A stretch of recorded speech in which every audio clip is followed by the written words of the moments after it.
Limites, a Cátia Cardoso, e a partir de agora estamos com o Dr. Fernando Figueiredo, naturopata. Bom dia, Dr. Fernando. Bom dia para quem nos escuta. E para si também, claro está. Muito bem. Dr. Fernando, vamos então a mais uma voltinha pelas várias perguntas que nos vão também chegando e que vão, obviamente, também falando aqui das maleitas dos nossos ouvintes. Vamos começar aqui pelo caso de uma ouvinte que nos diz que tem um filho que tem os chamados pés chatos. Usa palmilhas especiais, mas não melhoram quase nada. Quer aqui uma ajuda para, através da medicina natural, que possa corrigir esta situação. Primeiro, o que é os pés chatos? Ora bem, os ossos que suportam a parte do pé devem ter uma curvatura. Quando tal não acontece, quando se olha para o pé, quando é colocado no chão, muitas vezes olham para os pés e dizem: não tenho o pé chato, eu tenho o pé com a curvatura. Mas quando põe o pé no solo, aí os ossos não têm consistências que deveriam ter e, por conseguinte, parece que o pé assenta todo no terreno. Uhum. Ora, e aí isso chama-se pé chato. Ora, tratar uma deformação destas leva muito tempo. Por conseguinte, ele vai usar palmilhas durante muitos anos. É a única forma que tem de resolver, não tem outra. E chama a atenção, muitas pessoas usam palmilhas, muitas crianças, para tentar corrigir essa situação, mas chegam lá aos 14 anos, mais coisa, menos coisa, começam a olhar para o espelho e acham que usar aquelas palmilhas é deprimente em relação às outras pessoas. Quando as tiram, estragaram o trabalho todo durante anos. Eu aconselho nestas situações que as palmilhas devem ser utilizadas sensivelmente até aos 18 anos. Caso contrário, vão ficar com essa deformação, que vai ter implicações na coluna, mais tarde, vai produzir cansaço às pessoas, e muitas vezes as hérnias discais da lombar e da S1 também estão relacionados com este problema, e mais grave ainda é que há muita gente que só tem um pé chato, e então anda torto, e não repara que anda torto. As pessoas podem verificar isso pondo-se de pé em frente a um espelho e vão ver um ombro mais alto que o outro. E não é uma perna mais curta. Muitas vezes já tem uma perna mais curta. Quando fazem um raio-x com a pessoa de pé, vão ver o desnível dos ossos. Ora, se fizessem o raio-x deitado, não viam esse desnível. Conseguinte, olhem para os vossos ombros ao espelho. Se tiver um ombro mais alto que o outro, atenção com os pés. Provavelmente está chato. E só uma maneira de resolver isso. Usar então palmilhas para o resto da vida. Muito bem. Doutor Fernando, vamos aqui, não há muito mais a dizer, não é? Portanto, continuarem a seguir aqui estas indicações para poderem futuramente ter alguma qualidade de vida. Doutor Fernando, temos aqui uma questão de um ouvinte que teve cirrose hepática. Felizmente está resolvido, ultrapassado, mas sabe que um dia poderá voltar a ter este problema. Acredita na medicina natural e por isso está aqui a pedir uma ajuda de prevenção para esta situação. A cirrose hepática é uma doença que vai e volta? Uma cirrose hepática, se a pessoa não tiver cuidado com a alimentação, o seu modo de vida, etc., tem fortes probabilidades de voltar a ter um outro problema idêntico. Conseguinte, não há nada como prevenir. E eu precisava do grupo sanguíneo para ser mais assertivo, mas posso lhe dizer, para dar para todas as pessoas, as infusões ou em cápsulas, o São Roberto, o Dente de Leão, dão para todos os grupos sanguíneos e pelo menos estas duas plantas, quem quer que seja que me esteja a ouvir e que queira ajudar e proteger o fígado, já com isto já dá uma ajuda. Muito bem. Aqui estas duas plantinhas que podem efetivamente ajudar também nestes casos. Acaba por ser uma prevenção, mas a prevenção continua a estar na boca, não é? Porque sim, uma pessoa que teve a mudança alimentar, não é? A pessoa que teve uma cirrose hepática tem que levar uma vida regrada, não se pode pôr com grandes guloseimas, grandes bebidas, porque isso vai ter um custo garantidamente bastante desagradável. Muito bem. Doutor Fernando, vamos então prosseguir. Vamos aqui, se possível, responder a mais um ouvinte que tem uma hérnia na zona da virilha. Diz que devido ao esforço que fez há 2 anos atrás e que tem aumentado o volume. O que é que temos aqui de conselho a dar a este ouvinte? Há um aumento da hérnia? Sim, a hérnia vai aumentando até que pode chegar ao ponto de rebentar. E uma hérnia arrebentada pode ser uma coisa muito complicada. O conselho que eu vou dar a este ouvinte é que vai ter que fazer a cirurgia, porque uma vez acontecendo uma anomalia desta natureza, não há solução alguma na medicina natural. E em medicina nenhuma, a não ser a cirurgia. Mas, até lá, pode amenizar a situação ponto de cataplasmas de argila, mas não se esqueça, é que depois da pessoa ser operada, durante aí uns 3 a 6 meses, no mínimo, ponha cataplasmas de argila na zona, que é para ver se não rebenta novamente. Muitas pessoas, se operado já está tudo bem, depois fazem o mais pequeno esforço e volta outra vez a acontecer as hérnias. Não se esqueçam, depois da cirurgia, durante uns bons meses, uns 3 a 6 meses, ponham-lhes cataplasmas de argila, que é para tonificarem aqueles tecidos todos para não voltar a haver outro. Muito bem. Vamos então, doutor Fernando, falar aqui também dos benefícios da Avelã, que, segundo nos dizem, é realmente muito benéfica. Aliás, o doutor Fernando já referiu aqui algumas vezes também a Avelã. Mas nunca é demais. É um arbusto que nos dá a aveleira, queria eu dizer, não é a avelã. A avelã é o fruto da aveleira. É um arbusto que caracteriza-se estes frutos por uma quantidade de um óleo bastante apreciável e com imensas propriedades.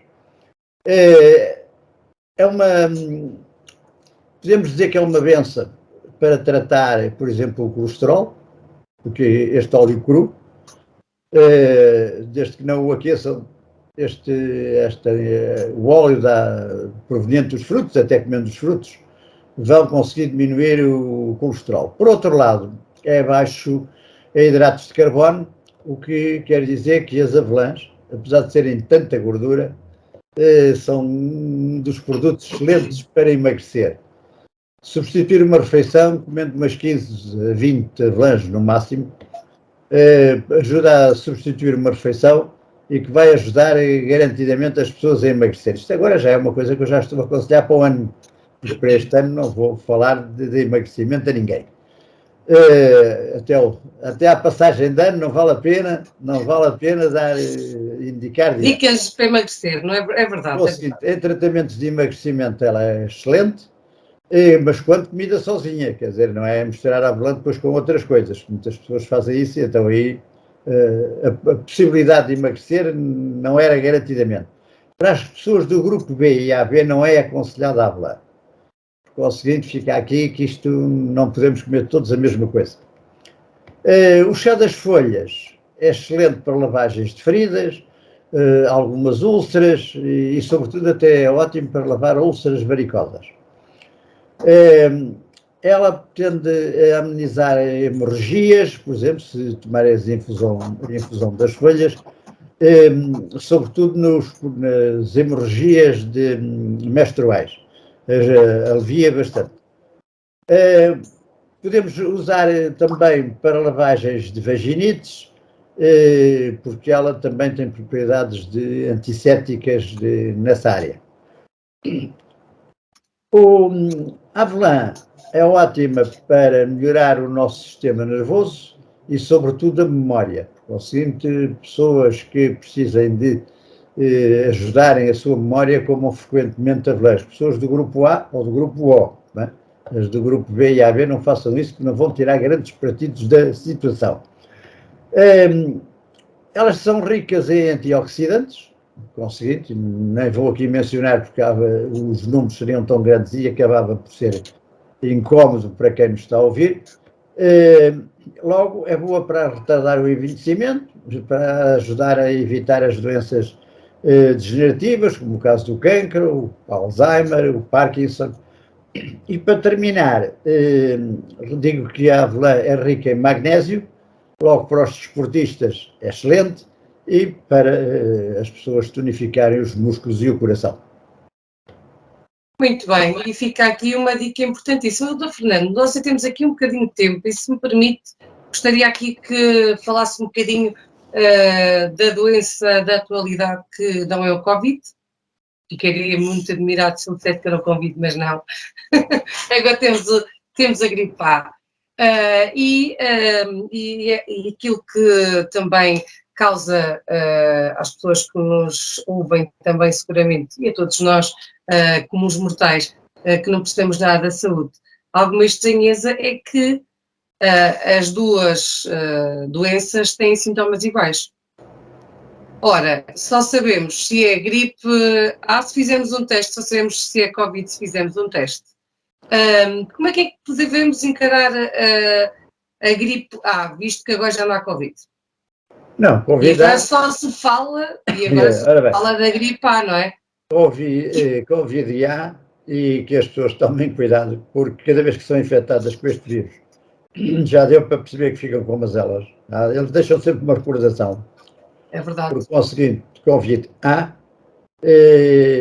Mas, doutor Fernando, se me permite interrompê-lo, os relatos das pessoas que estão a ter agora a gripe A é que tem sido mais agressiva do que até o próprio Covid. Pois é que a gripe, normalmente, todos os anos, dava a volta ao golo. Exato. Com as contenções que se fizeram em relação ao Covid e ao medo, que inicialmente ninguém sabia o que é que isto era, a gripe A não se expandiu tanto. E não se expandiu por uma razão muito simples: as pessoas ao usarem máscara, quando tossem, quando respiram, quando espirram, os bacilos ficavam retidos na máscara. Ora, a infecção que houve de gripe A o ano passado foi menor, e por conseguinte, este ano as pessoas não têm os anticorpos que deveriam ter, se tivessem tido, reagiam melhor, e assim estão a reagir de uma forma mais difícil à gripe A. Porque isto, todos os anos, ela bate-nos à porta, assim como o Covid, veio para ficar, como se costuma dizer, é como a Toyota, né? Veio para ficar. E estas duas infecções vão nos presentear agora todos os anos. Ninguém tenha a mais pequena dúvida disso. Solução: melhorar o sistema imunitário. Já agora vou lançar aqui uma notícia que li, não sei se fidedigna, porque estas notícias vindas às vezes por vias do doutor internet não são assim tão credíveis, mas pela via que ela veio, eu julgo que é capaz de ter algum senso de credibilidade. Os japoneses, através de uma liga metálica de 3 minerais, fazem uma espécie de placas que são impregnadas também com os vírus e conseguem, quando há no ar um vírus, elas detectam os vírus. Por conseguinte, está aqui uma novidade, parece que é um aparelho, uma coisa relativamente fácil de fazer, de ter, e por conseguinte está aqui uma novidade que as pessoas começam a andar com o aparelhinho, não é? Daqui a uns tempos, além do telemóvel. Sim, isso ainda deve estar em fase experimental, portanto ainda não se pode falar muito. Até porque, a verdade seja dita, os chineses, mas a verdade é que a China tem tudo fechado. Eu tenho um primo que vive na China e que a China não entra nem sai ninguém agora, novamente. E tem cidades completamente isoladas. E outra coisa interessantíssima que eu partilho com quem está a ouvir. Primeiramente, também quem ficava em isolamento, obrigatório ou não, tinha direito ao seu vencimento na totalidade. Agora, são obrigados a ficar em casa e não ganham por isso. São obrigados a ficar em casa, repito, e não ganham o ordenado. É como se tivessem faltado ou qualquer coisa. Não podem ser despedidos, mas não ganham. Eu tenho um primo nesta situação lá na China, que a cidade onde ele está já foi fechada não sei quantas vezes, já perdeu a conta a isso, e ela até dizia que preferia vir para Portugal agora um mês, enquanto a China está fechada, e depois voltar quando abrisse, só que não deixam nem entrar nem sair do país. Parece-me que as Portanto, a restrições China, começaram a cair. Agora parece que, pelo menos há bocado ouvi umas notícias em que parece que as restrições do Covid na China começaram a cair. Foi tudo muito bonito enquanto havia dinheiro.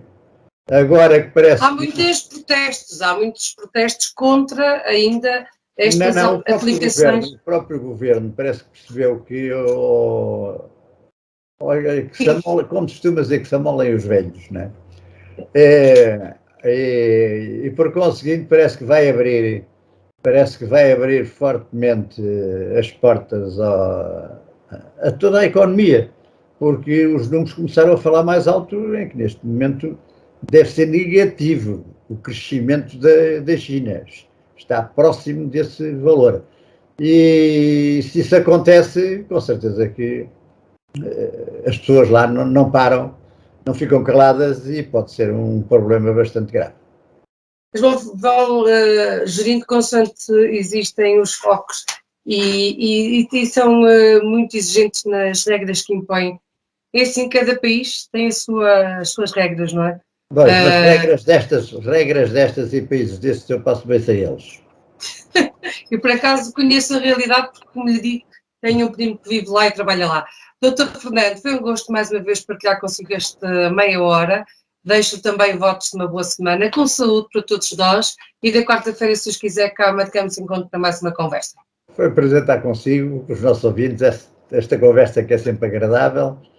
E para a semana, como disse muito bem, para a minha parte também, quando está disponível, para presentear os nossos ouvintes com os problemas, na resolução dos problemas que os afetam.